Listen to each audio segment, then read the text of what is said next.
Le paradoxe de notre époque est que nous avons plus de connaissances, mais moins de patience et de tolérance. Des autoroutes plus larges, mais des points de vue plus étroits. On dépense plus, mais on a moins. On achète plus, mais apprécie moins. Nous avons de plus grandes maisons, mais des plus petites familles. Plus de commodités, mais moins de temps. On a plus de diplômes, mais moins de sens. Plus d'éducation, mais moins de jugement. Plus d'experts, mais plus de problèmes. Plus de médicaments, mais moins de bien-être. On boit bien trop, on fume bien trop, on dépense sans réfléchir, puis on rit pas assez.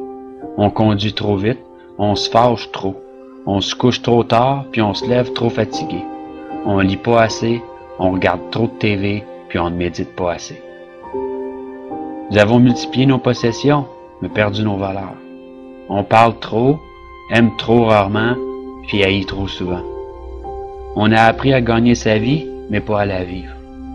Nous avons ajouté des années à la vie, mais pas de vie aux années. Nous sommes allés sur la Lune, mais il nous est difficile de traverser la rue pour rencontrer un nouveau voisin. Nous avons conquis le cosmos extérieur, mais pas notre chaos intérieur. On fait des choses plus grandes, mais pas meilleures. Nous avons plus d'hygiène, mais nous avons pollué même notre âme. Nous avons conquis l'atome, mais pas nos préjugés. On écrit plus, mais apprend moins. Nous planifions plus, mais accomplissons moins. On a appris à se stresser, mais pas à patienter. Nous construisons des ordinateurs pour retenir plus d'informations, produire plus de copies que jamais auparavant, mais nous communiquons de moins en moins. Nous sommes à l'ère de la restauration rapide, mais de la digestion lente. Des grands hommes, mais des petites personnalités. Des profits records, mais des relations superficielles. Nous sommes à l'ère de 2 revenus, mais avec plus de divorces. Des maisons plus fancy, mais avec des foyers brisés.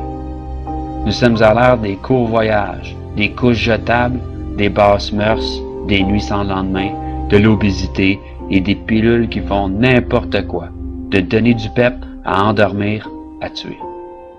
Nous sommes à l'ère des showrooms bien remplis avec des entrepôts vides. Rappelez-vous de dire « je t'aime » à votre partenaire et à vos bien-aimés.